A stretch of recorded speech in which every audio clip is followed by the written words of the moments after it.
朋友们，大家好，我现在又在加勒比海的岛国多米尼加共和国首都圣多多明哥的这个城市沙滩。我们今天换了一个角度来说说中国两会，这是从德语媒体的角度来解读中国两会。两会刚刚结束，也通过了一些应该算什么法案吗？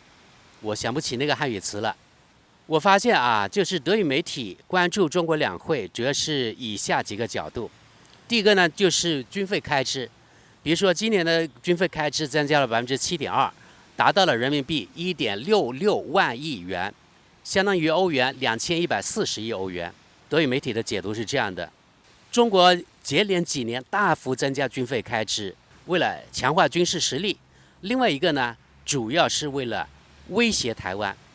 为了侵略台湾，把台湾据为己有。大家注意啊，这是德语媒体的解读，因为他们认为中国和台湾是两个不同的国家，虽然他们政府呢与中国建交的那个前提当然是承认台湾是中国一部分，对吧？也就是说世界上只有一个中国，但是他们的媒体没有说台湾是中国一部分的，都是说台湾是一个民主治理的岛国，已经与中国分裂几十年了的怎么样。所以呢，他们认为是两个不同的国家。所以他们在报道中国想完成祖国的完全统一的时候，他们一般都会说是中国去侵略、去吞并台湾，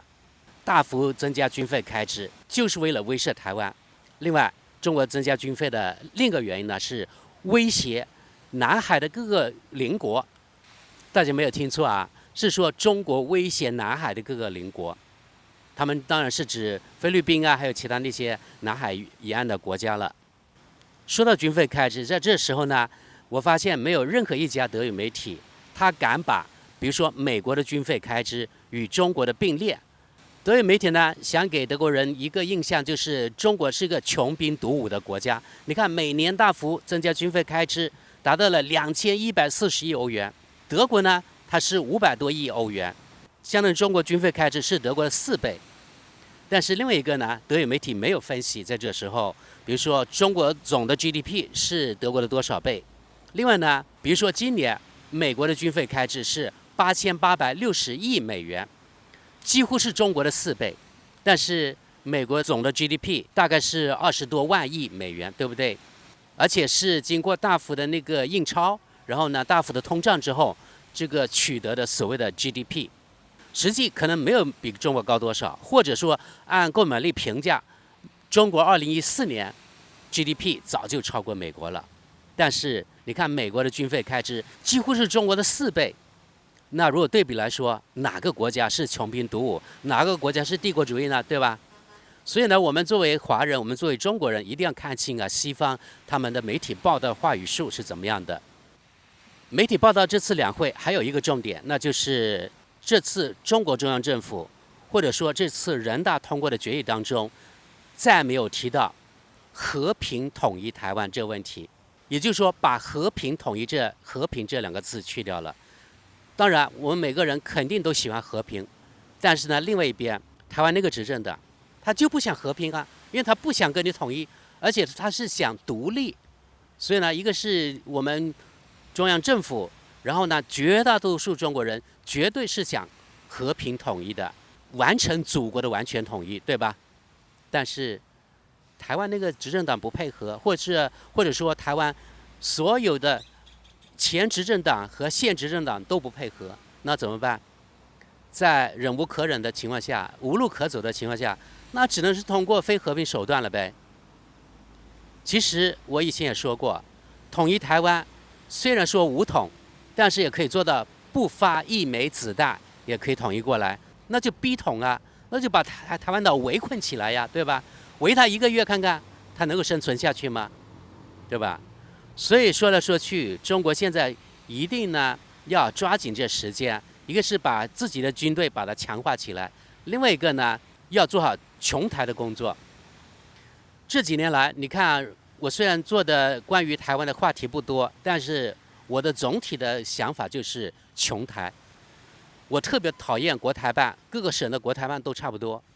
跪舔台湾没有一点的效果，对吧？而且让台湾人更觉得自己高高在上，然后呢觉得我就是不想跟你统一，然后呢你中国他不称中国大陆，很多特别是年轻人就称中国了啊，因为他们觉得台湾是台湾，中国是中国。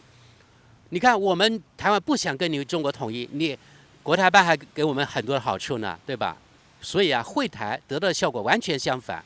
如果人大代表倾听民意的话，或者上层领导倾听民意的话，网上的民意是可信的啊。是不是绝大部分中国人，不管是中国大陆人还是海外华人，都认为现在会台是不可能再持续下去了，一定要穷台，让他们要比大陆人更穷。某一天你要实现和平统一，可能才有一点希望。但是呢，时不待人呢，台湾问题呢不能永远这样无解的持续下去。也就是说，不统不独不能继续下去，否则像西方那些邪恶的国家，特别以某丑国为首的邪恶国家，总是把台湾当成中国的睾丸，时不时就想捏一下，让中国感到痛。如果中国再容忍那个丑国跟台湾勾合下去，听说现在岸里啊已经有这个丑国的驻军了，这个咱们就不知道了啊，主要是网上的各种言论，我也不敢说是不是丑国真的在台湾驻军了，但是我想有这个可能啊。你看台湾执政党为了所谓的独立，为了卖台，什么勾当干不出来，对吧？挟洋自重，这是最好的描述。所以我觉得这次两会把这个和平统一台湾这个和平两个字拿掉，也让台湾人明白，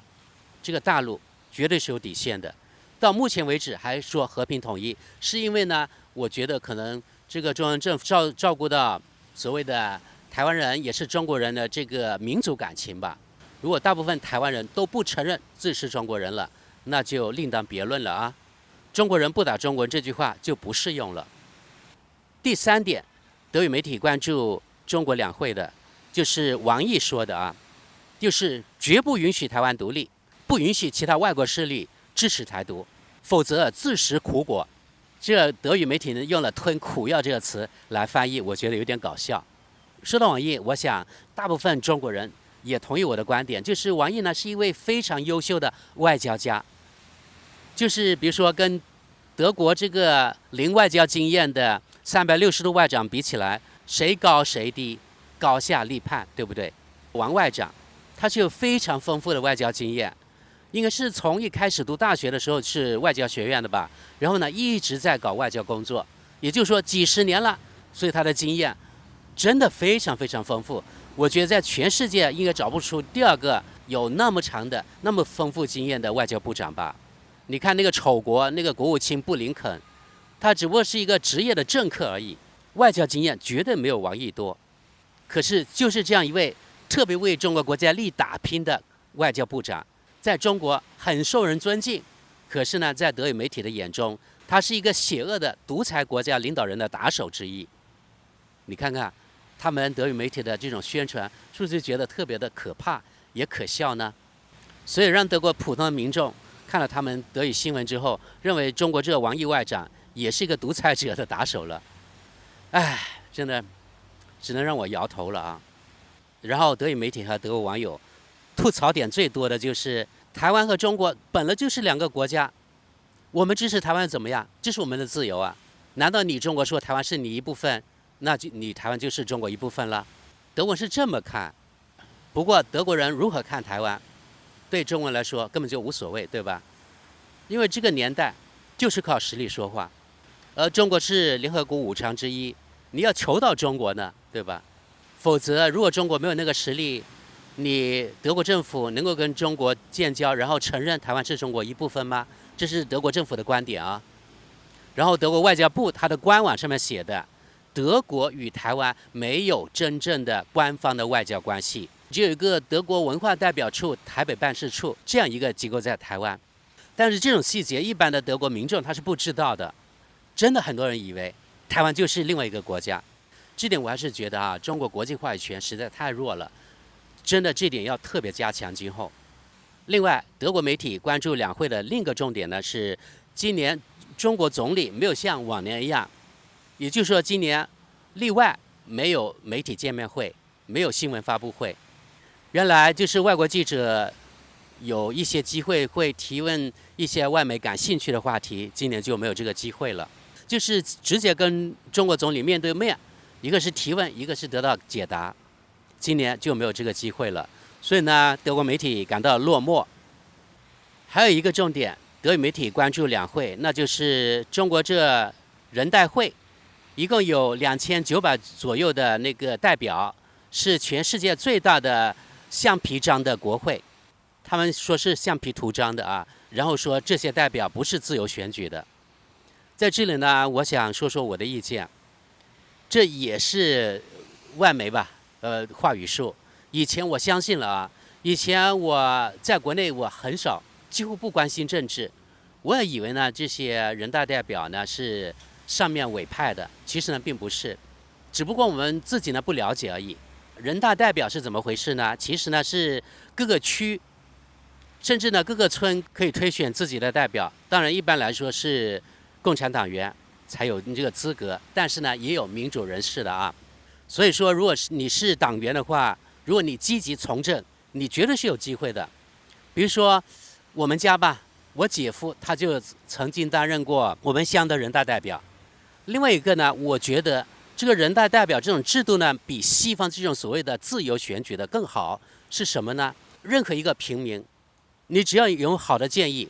你可以把你的提案选出来，然后呢交给你当地的那个人大代表。那个人大代表如果他有这抱负的话，他觉得你的提案好，他也可以把你的提案呢交到比如说你们县讨论，讨论有个结果之后，觉得你这个提案真的好，然后可以交到省一级，省一级经过批准之后，就可以带到全国人大代表大会那里去进行讨论，然后呢也许有通过的机会。也就是说，如果你真的对这个国家有抱负，你的观点你的意见真的好，真的可以做到影响整个国家大事啊。但是你想想看，在西方的选举制度下，你这个普通的只有投票权的一个屁民，你有再好的提案有什么用？你能够跟国会那些议员真正的对话吗？你的提案能送到他手里吗？即使送到他手里之后，他真的能够帮你把这个提案做成一个所谓的法案，然后让其他所有那些国会的议员投票同意你的法案吗？因为里面牵涉各党派的利益，还有各个游说团体的利益，太多了。即使你的建议非常的好，你的提案真的对这个国家前途大有好处，但是只要不符合他们党派的利益，只要他的提案得不到选票，你的提案再好也通不过。而中国呢，在这个人大会就没有存在所谓这个选票的问题，只要这个提案真的好，为这个国家利益可以做出贡献的，我相信这种提案绝对可以通得过。因为呢，不仅是我姐夫原来做过人大代表，我原来的老师现在是一个教授，他也是人大代表，还有我原来的英文老师也是人大代表。他们就告诉我，他说如果你真的有好的提案，请你呢积极呢把它写出来，然后交给我，然后呢我帮你呢把它送上去。这是他们亲自跟我说的啊。他说其实我们国家很多人呢根本就不关心政治，也不知道人大代表大会是怎么操作的，所以呢以为是我们是橡皮图章。其实他说并不是，很多有前瞻性的计划都是我们提出来的，他们这样说。所以呢，这是我想说，西方这记者啊，或是西方的媒体，光是来一句啊，中国人大代表不是自由选举的，还说啊，这是共产党一党独裁的那种橡皮图章。当然了，他们出于宣传的需要，对吧？不可能帮共产党说好话，只能把好的尽量说成不好的，把不好的说成更不好的，这样才能够达到宣传的目的，抹黑中国这个政治制度啊，还有抹黑中国共产党的目的。另外还有一点就是，每次不管什么中国发生事情啊，德语媒体的报道一般都会加上有习近平的照片。其实很多事情呢根本与习近平没有半点关系，但是他就要加上习近平的照片，而且那种照片呢是拍的角度非常有问题，或者习主席的那个表情呢有点怪异的，他们是故意选这样的照片，就是说西方报道中国，不管是中国领导人的照片，还是中国比如说城市的或者风景的照片，他们选的照片可以说用心良苦啊。然后这几年非常的明显，像这次报道中国两会一样，就是说习主席呢把全中国的权力握在他一个人手里，什么都是他说了算。这点呢，我是不同意的，因为我们也知道啊，中国它是集体领导，对不对？不可能一个人说了算，而不像比如说像原来特朗普啊，或者现在拜登，你看是不是全是他一个人说了算呢？对吧？他想提拔谁就提拔谁，他想宣布轰炸，比如说叙利亚了就去轰炸了，没有经过谁的同意吧？西方说谁独裁，其实他是自己是最独裁的，至少他说中国独裁，我是不同意的。德国总理他很多事情也是一个人说了算呀，难道他做出什么决定还要去问你选民同不同意吗？对吧？你选民不同意，他也做出决定，你可以上街抗议啊，有屁用啊！这几年我发现德语媒体通过各种各样的文章，完全把中国主席习主席塑造成一个非常残酷的独裁者。这点呢，在中国大陆的人，平时很少看油管的人，没有翻墙的人，绝对不同意我的观点，认为啊，德国媒体怎么会这样呢？但是德国媒体或者说德语媒体就这样啊。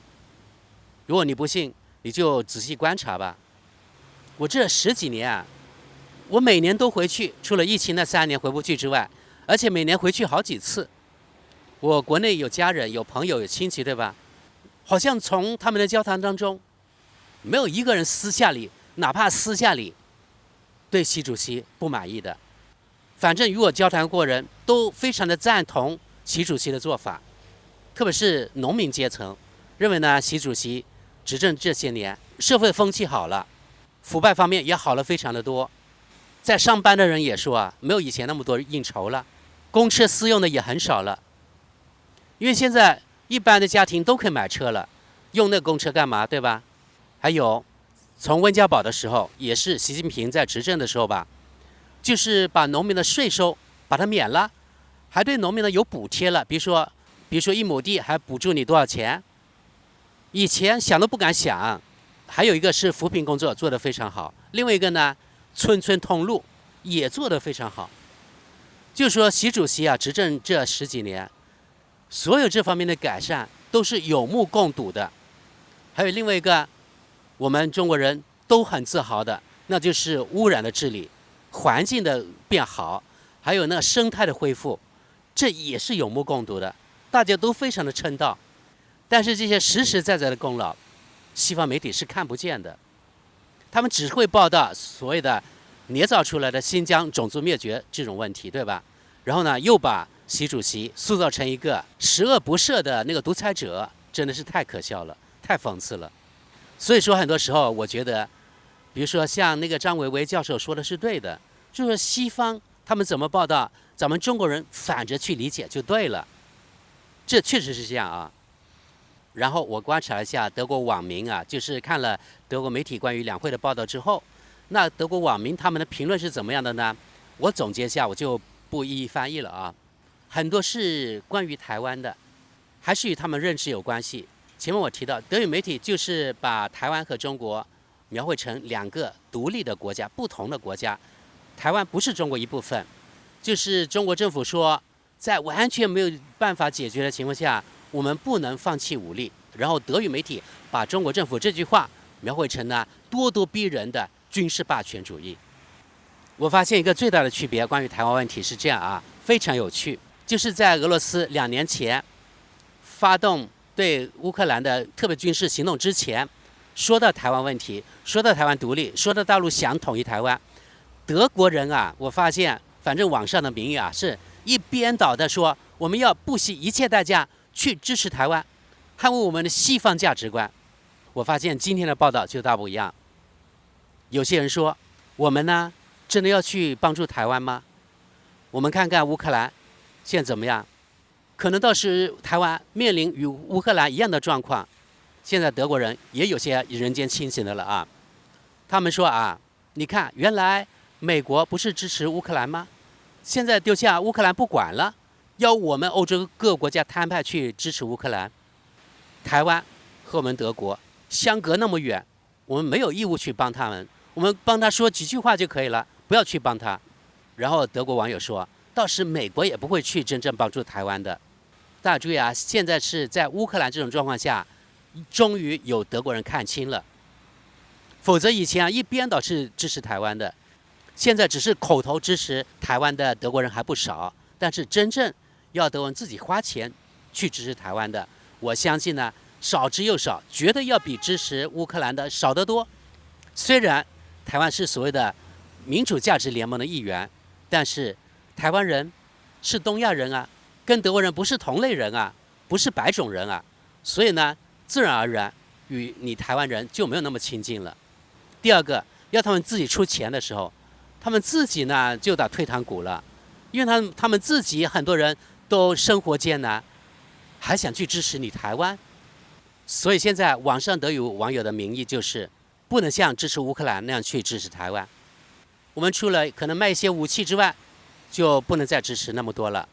我不知道台湾网友听到德国人这么对台湾之后，你们感不感到有点心凉呢？以为你们西方的价值同盟，所谓的盟友，真的会牺牲他们的生命去帮助台湾吗？别那么天真了。美国也一样，不会的。你看乌克兰现在处境就知道了。所以啊，一个是从中国政府这次把这个和平统一台湾这个和平去掉之后，然后看看像德语媒体上网友的那个民意就知道，西方到时真正能帮助台湾的绝对是极少数，甚至呢1分钱都不出都有可能。而且我坚信，我认为呢，在接下来这2、3年应该会统一台湾，不管以哪种方式，我认为就会统一。到时很可能台湾的军事可能被解除，被大陆的解放军接管，然后真正实现全中国的完全统一。我特别期望这一天到来。好了，朋友们，今天就是从德语媒体的角度来解读中国两会的召开以及结束。那非常感谢大家，我们下期见。